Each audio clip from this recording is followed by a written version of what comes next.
ایک تخت جو یمن سے یروشلم 2249 کلومیٹر ایک لمحے میں پہنچ جاتا ہے تو سوچئے اسے وہاں لانے والے الفاظ کتنے طاقتور ہوں گے۔ جو لوگ یہ سمجھتے ہیں کہ یہ کوئی جادو تھا تو یقین مانیے کہ دنیا کا سب سے طاقتور ترین جادو بھی یہ نہیں کر پاتا، اور نہ ہی آج کی جدید ٹیکنالوجی میں یہ ممکن ہے۔ جب ہزاروں کلومیٹر دور ایک پیغام ایک کلک پر ایک سیکنڈ میں پہنچ جاتا ہے، تخت پہنچنے کی اسپیڈ اس سے بھی زیادہ تھی، کیونکہ اس کے پیچھے کوئی سائنس یا جادو نہیں تھا، بلکہ دو الفاظ تھے، وہ الفاظ جو اس دنیا میں موجود ہر چیز سے بھاری اور طاقتور ہے۔ ملکہ سبا کو جب حضرت سلیمان علیہ السلام کا پیغام ملا تو وہ آپ علیہ السلام کے پاس جانے کے لیے روانہ ہوئی، لیکن جانے سے پہلے اپنے تخت کو ایک ایسے کمرے میں لاک کر دیا جس کے آگے 7 کمرے تھے، اور اس تخت تک پہنچنے کے لیے 6 کمروں کو کھولنا پڑتا، جس کی چابیاں صرف ملکہ سبا کے پاس تھی۔ لیکن پھر بھی جب ملکہ سبا یروشلم سے محض 4.5 کلومیٹر دور تھی تو آصف بن برخیہ نے وہ تخت سیکنڈ سے بھی کم وقت میں حضرت سلیمان علیہ السلام کے پاس حاضر کر لیا، اور وہ بھی صرف 2 لفظ پڑھ کر۔ آج ہم ان 2 لفظوں کی طاقت کے بارے میں جانیں گے، جن الفاظ کو اسم اعظم کہا جاتا ہے۔ قرآن کریم میں ذکر ہے کہ اس شخص یعنی جسے کئی علماء آصف بن برخیہ کہتے ہیں، اس کے پاس کتاب کا علم تھا۔ وہ علم اصل میں اسم اعظم تھا، جو علم اللہ تبارک و تعالیٰ نے طاقتور جنات کو بھی نہیں دیا تھا۔ اسم اعظم کو سادے الفاظ سے سمجھنا ناممکن ہے، تاہم مثال سے اسم اعظم کی تعریف یوں کی جا سکتی ہے کہ جس طرح حسن کو کسی نے اپنے اصلی وجود میں آج تک نہیں دیکھا، نہ ہی عشق کو آج تک کسی نے دیکھا ہے، اسی طرح اللہ تبارک و تعالیٰ کے 99 ناموں کے علاوہ جتنے نام ہیں وہ اللہ تبارک و تعالیٰ کی صفات ہیں، نہ کہ بذات خود اللہ پاک، اور اللہ تعالیٰ کی ذات تک پہنچنے کا نام اسم اعظم ہے۔ اہل تشیع کے مطابق حضرت سلیمان علیہ السلام کے دربار میں اس دور میں آصف بن برخیہ کی شکل میں حضرت علی رضی اللہ تعالیٰ عنہ تھے، اور اسم اعظم ان کو حضرت سلیمان علیہ السلام نے سکھایا تھا۔ کیونکہ آصف اصل میں حضرت سلیمان علیہ السلام کے خلیفہ ہونے کو تھے تو ان کو ایک علم دیا گیا تھا تاکہ عوام کے اندر ان کی داغ بٹھا دی جائے اور بعد میں کوئی اس پر اختلاف نہ کر سکے۔ یعنی شیعہ عقیدے کے نزدیک آصف بن برخیہ اصل میں حضرت سلیمان علیہ السلام کے امام بنے، اور وہ ایک خاص علم رکھتے ہیں،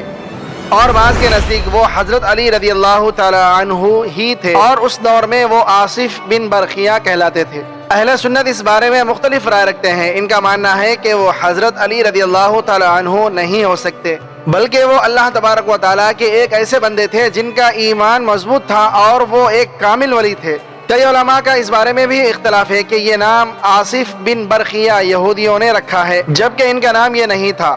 اہل سنت کا ماننا ہے کہ جب آصف بن برخیہ نے ملکہ سبا کا تخت حضرت سلیمان علیہ السلام کے پاس لانے کا ارادہ کیا تو انہوں نے کہا یا حی یا قیوم۔ حضرت عائشہ رضی اللہ تعالیٰ عنہا سے مروی ہے، ایک حدیث میں ہے کہ آپ صلی اللہ تعالیٰ علیہ وسلم نے ارشاد فرمایا کہ وہ اسم اعظم جس کے ساتھ حضرت آصف بن برخیہ نے تخت سبا اٹھانے کی دعا کی تھی وہ یا حی یا قیوم تھی۔ اللہ تبارک و تعالیٰ کی صفت حی کے مطابق ایک عالم دین کا قول ہے، حی وہ ذات ہے جو تمام امور انجام دیتی ہے اور ان کا ادراک کرتی ہے۔ جو شخص اسے کثرت سے پڑھتا رہے، اس کے ہر مردہ کام میں زندگی پڑ جائے گی، اور اس کا دل ہمیشہ زندہ رہے گا، اور اس کی روح اپنے پیدا کرنے والے کی طرف متوجہ رہے گی۔ تو کیا اسم اعظم یا حی یا قیوم ہی ہے؟ اس کے بارے میں اختلاف ہے، کیونکہ اسم اعظم وہ حروف ہیں جنہیں اللہ تبارک و تعالیٰ نے پوشیدہ رکھا ہے۔ تو اللہ تبارک و تعالیٰ کے کسی بھی نام کے بارے میں یہ کہہ دینا کہ یہی اسم اعظم ہے، یہ درست نہیں ہے۔ حضرت ابو امامہ رضی اللہ تعالیٰ عنہ سے روایت ہے کہ وہ کہتے ہیں کہ رسول اللہ صلی اللہ تعالیٰ علیہ وسلم نے فرمایا اسم اعظم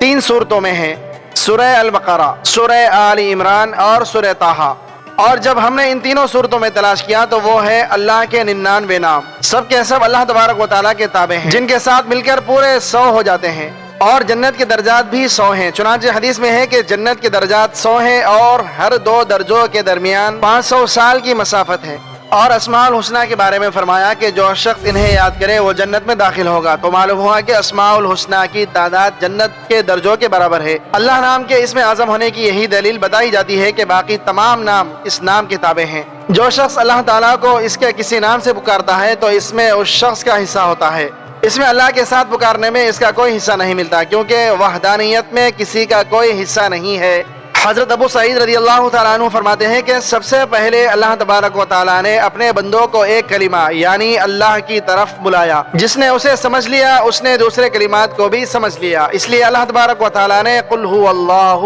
فرما کر اہل حقیقت کے لیے کلام ختم کیا، پھر خواص کے لیے احد بڑھایا، پھر اولیاء کے لیے اتنا اور فرمایا اللہ الصمد، اور پھر عوام کی خاطر اسے پورا کیا۔ اکثر علماء اس پر متفق ہیں کہ اللہ تبارک و تعالیٰ کا اسم اعظم اللہ اور اعلیٰ ہے۔ حضرت علی رضی اللہ تعالیٰ عنہ کا ارشاد ہے کہ اسم اعظم حروف مقطعات میں ہیں،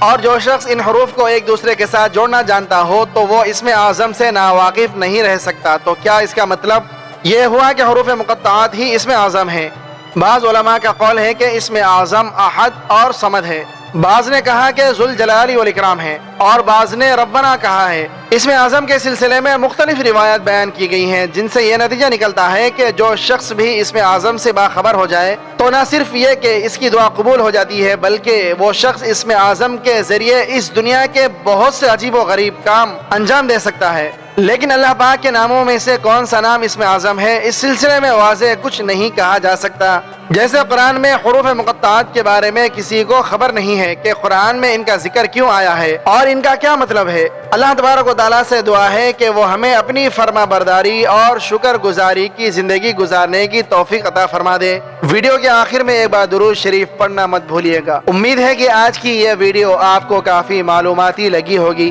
اور اس سے بہت کچھ جاننے کو ملا ہوگا۔ اگر ویڈیو اچھی لگے تو لائک کر کے ہمارے چینل کو سبسکرائب کر دیں اور کمنٹ باکس میں کمنٹ کر کے اپنی آراء سے بھی آگاہ کیجیے۔